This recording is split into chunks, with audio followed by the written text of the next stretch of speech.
Hello you Knuckles, Toad MK fan here, and today this video is going to be super fun and make a lot of people mad because today I'm going to say my opinion on Total Drama and Disventure Camp ships. What ships, you ask? Well, I make a post on my YouTube community and you guys commented ships and oh boy, they have some interesting ones. Really interesting.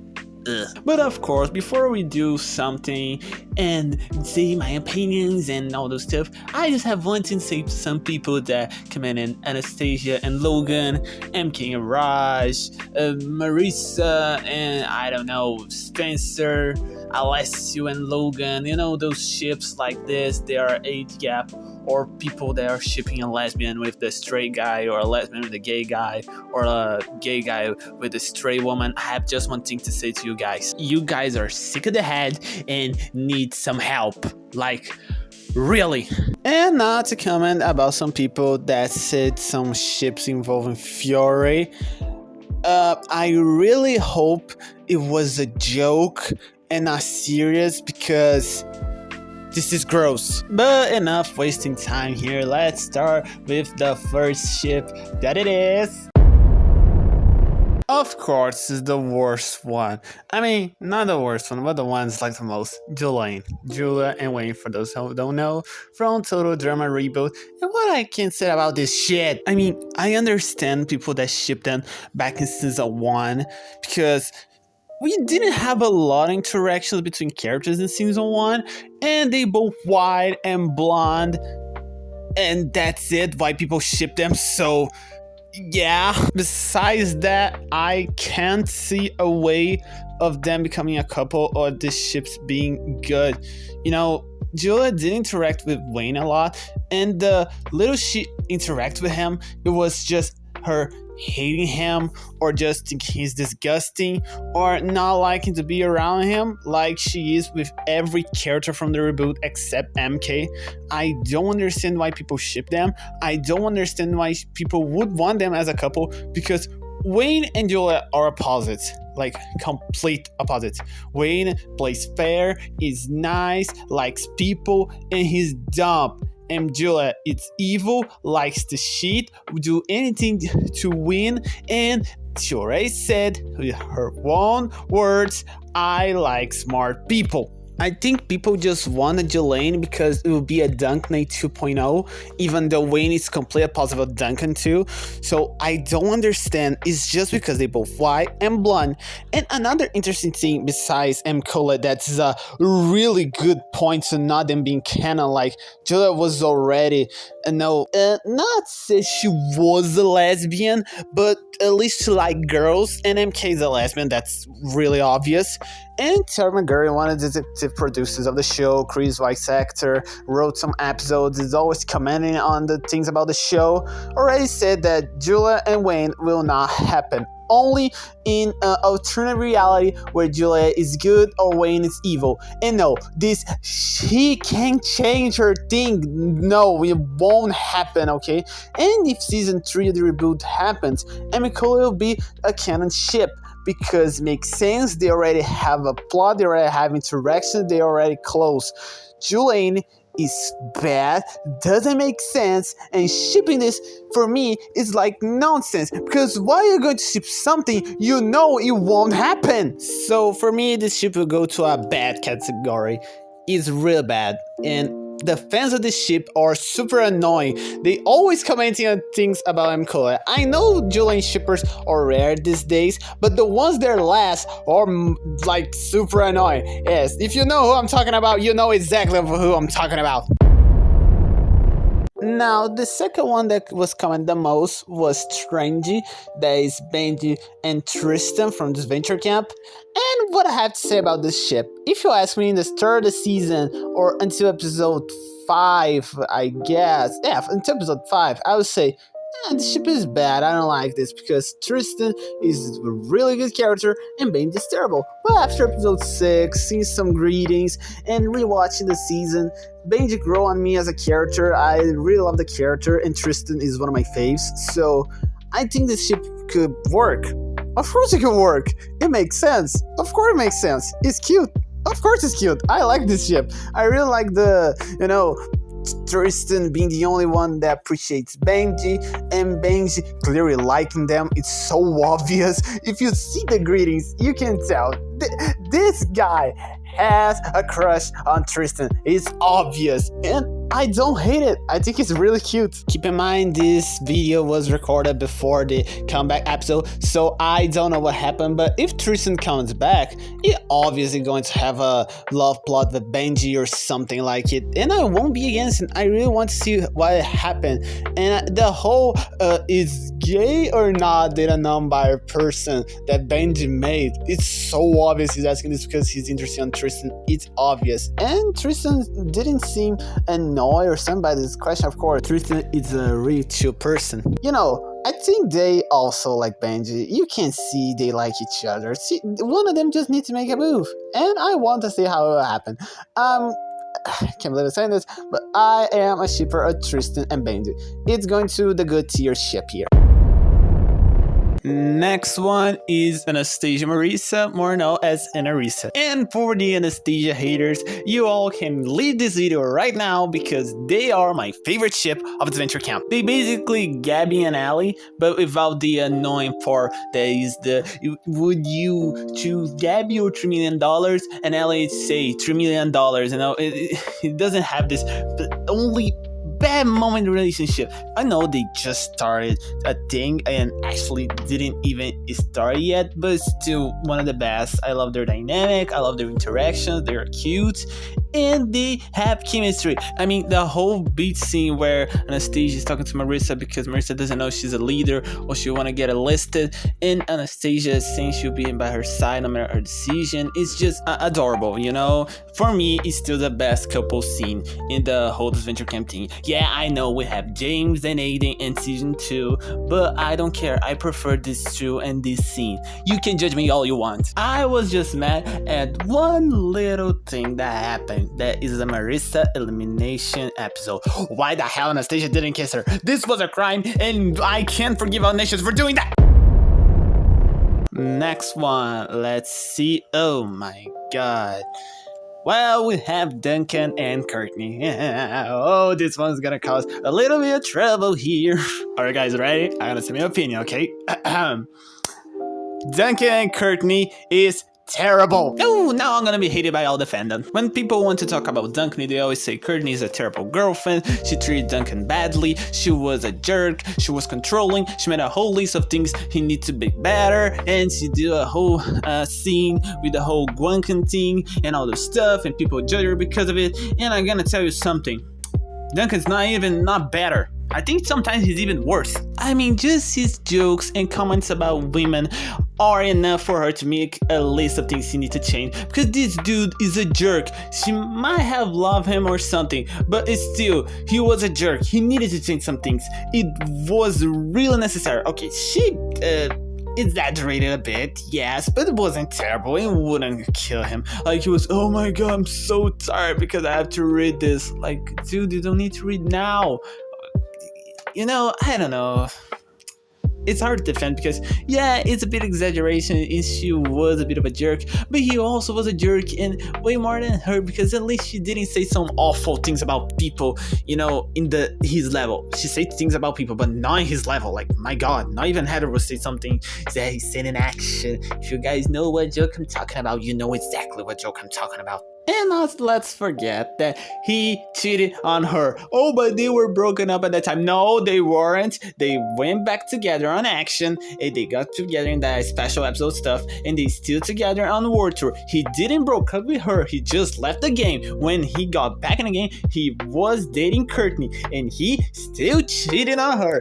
And now let's forget in All-Stars, he was with Gwen, and he was considering cheat on Gwen with Curtney. If Gwen stayed sad, is unbelievable. He's a total jerk, and I don't blame Curtney for doing all those stuff he did to him, but I also understand she was a bit overhanded. So they both toxic, they're both terrible to each other, they don't work together, and the creators total drama, the writers, saying they were a best couple and they need to get back together. It's unbelievable. Like, they like this and they think this is healthy. like, no, they are toxic as hell, and the chemistry they have is super uncomfortable and gross. I don't know how to explain, but every time Duncan was talking with Curtney in Island, it seemed like he was trying to manipulate her to like him. I don't know how to explain. It's just really weird. I hate this couple. It's terrible, and people loving this and say it was great on Island. No, it never was great on Island. It never was great. It never was in action in a world tour, and especially All Stars. It's a terrible ship. I don't know why people love this so much. It's just the nostalgia talking way louder than the common sense. Like every total drama thing. So yeah, I really dislike Duncan. It was one of my least favorite ships on season 1, but at least because I'm Duncan, some other stuff happened that I actually love. No, I'm not talking about Guancan. That's another thing that I'm gonna see my opinion really fast. That's a terrible ship. It's way worse than Duncan, but I still like Duncan more because at least Guancan didn't have a lot of screen time, but it's still a terrible ship. It was created based on a cheating plot, so yeah, it's disgusting, and I hated this, and it came out of nowhere just because the characters look, I don't know, not even look the same. Duncan's a punk, Grant is a goth, so terrible. So if it's not Duncan with Courtney and not Gwen with Duncan, who I'm talking about? Duh, of course I'm talking about the exes of Duncan together. I'm talking about Courtney. That is one of my favorite ships out of Total Drama. Yeah, you can hate me all you want. I know it's not that popular anymore. I think it never was. But I still ship them a lot. All Stars was only watchable for me because of them and Scott. But based on ships and characters from Gen 1, they were the only thing I really enjoy about that season. And seeing how they treated in that terrible episode, Sunday Money Sunday, is the worst episode of whole Total Drama because it ruined these two characters in the level that it's unbelievable. They were great. They worked together. I love their interactions. I love the way they have a little scenes, a little here and there, a little flirt. You know, when reaching flowers for Courtney, or the whole boat scene. How you can watch all the seasons and they are just best friends? No, they aren't just best friends. You can see they would be a couple if it wasn't the year the season was released, and it was gonna be a real funny. Duncan see the two exes of him getting together as a couple is a really funny concept, and doesn't involve cheating because they all broke up with Duncan. You took that, you stupid jerk. And they look good together. They have good interactions. They have chemistry. I love all the things they do in All Stars. It was just a shame that they ended, in the terrible episode Sunday, Monday, Sunday. And people still hate Curtney because of that episode. And I think it's real unnecessary. Like, Curtney wasn't pretend to be Gwen's friend. Maybe in the start, but she really ran to Gwen and she really liked her. So she was just making a strategy. It's not wrong and it's not terrible. I mean, a lot of characters vote their friend or partner in this show and was never considered like, oh my god, you betrayed me or something, or they made strategies to keep others in the game. Is not wrong. Okay, she could have told Gwen, but of course Gwen wouldn't agree with she being eliminated while Curtney's in the game. But still, it's a game for 1 million.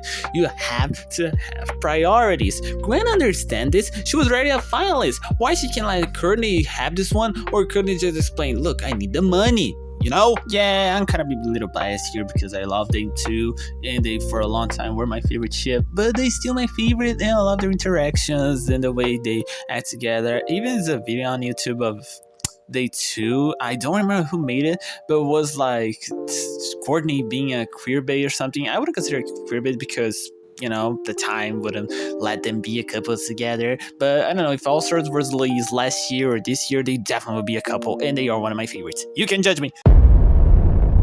Let's see, next one, the person commented was Rodney Sammy. No. Any ship with Rodney is terrible. He falls in love with every girl he sees. So if he somehow, in a miracle, he found a girlfriend and they start dating, he will still crush on other girls because he's like this and nothing will stop him. And if you think about it, he will be a real case of cheating every time. So no, the ship is terrible, and we all know Sam is lesbian. Let's see the next one. Tom Jake. Oh boy, this one. Oh, All Stars. Damn, what All Stars did to them. I have such a terrible time for this couple. I loved them season one. It was great. They have a good chemistry, a good story. The way it ended was ridiculous in that stupid episode that I hate. You know way well what I'm talking about. But they still, before the episode, they still great. The only problem was that Jake didn't want to listen to Tom, and Tom was a bit, nervous towards Jake, for all reason, because Jake was acting a little bitchy in that time. We also can blame Allie. And All Stars was that thing. We all remember the whole Aiden, Jake, Tom, and Jake jealous of Aiden, and Tom lying. Aiden never talking. When they talk, another thing happened. They will fight over again, and that lasted more than I don't know. It was terrible, but at least they solve it. They cute in the finale, and the episode Tom is eliminated, so it's great. And they also have the spin-off that is one of the best spin-offs of Disventure Camp. I mean, it's the only good one, so yeah. I know a lot of people hate it because more Tony Jake and no one wants to see them in the screen anymore. But man, it's just a spin-off. You're not obligated to see it, It's not gonna change your experience on the real show that is the reality show. You just watch if you want. It's a little sitcom and I love it. They are a great couple in there. And I'm hyped for season 2 that is gonna be about the marriage and all. I want to see it. I just don't want to see it damn in a real season, in the reality show of Disventure Camp participating. That I don't want to see it. I don't want them participating in any other season of my screen ever again. Let them in their little spin-off that is good. In the show, no. But, I love that. I just want to forget about All Stars, that didn't happen. That's all we have to say about All Stars, that didn't happen. Besides Grat. Speaking of the speaking of Grat, let's talk about you and Grat. That is terrible. It's way toxier than any shit that I talked before in this video or ever. You is a terrible person, doesn't deserve Grat. It's like the worst thing in All Stars is seeing Grat date him, and she not confronting him, but when she did, that was so satisfying. And I remember the scene. My God, that was good. And I also have to thank Gabby for making them break up, because they broken up was the best thing I ever saw in All Stars. Really great. Yes, Grat deserves something way better, and you deserves to burn in hell. Still a great character though, but this couple, this ship, all their scenes are awful. And by the way, Grat, I am. Oh no, that's not. Let's move on. Hannah and Benji. Like, who is ship then? They obviously have sibling vibe. They won't date. And Benji clearly is like Tristan, and Hannah just sees him as a little brother, even though he's older than her. It's not going to happen. I really dislike this ship. And I know someone's going to get really angry in the comments because I'm saying this. But yeah, Hannah and Benji is bad. Like really bad. But my hero line, or she's caring about him, whatever. She's dependent on him because she likes him, but as a little brother that is actually older than her. Just that, not a couple. Please don't be a couple. Please. Ugh. Oh, Kool Kula and Jula. I'm gonna make a video just about them because they're just perfect for each other. They're the best ship of all total drama, of even counting Disventure Camp once. They are the best. They work together. They are healthy. Yeah, Jula and MK are healthy. I'm surprised. This ship is perfect. Their scenes are perfect. Everything's perfect. They are the best ship ever, and no one can say otherwise. If you say otherwise, get out of here now. They are perfect. Okay, now moving on to the ships, there are quick answers, and I'm gonna just get to play those stuff here to be funny. Let's go. Toxic. Ugh! No! What the hell is this? Get out of here! Okay, I left the best for the last. I hope, because the last ship it is Diego and Spencer. Well, I guess this answered all the questions, so I'm gonna go there, and the video is over because I need to clean my eyes with bleach. So subscribe, like this video. That was my opinion. And if you want the part 2, comment more ships on this video comments. Duh. And I don't know. Oh my God, I hate that ship so much. Goodbye.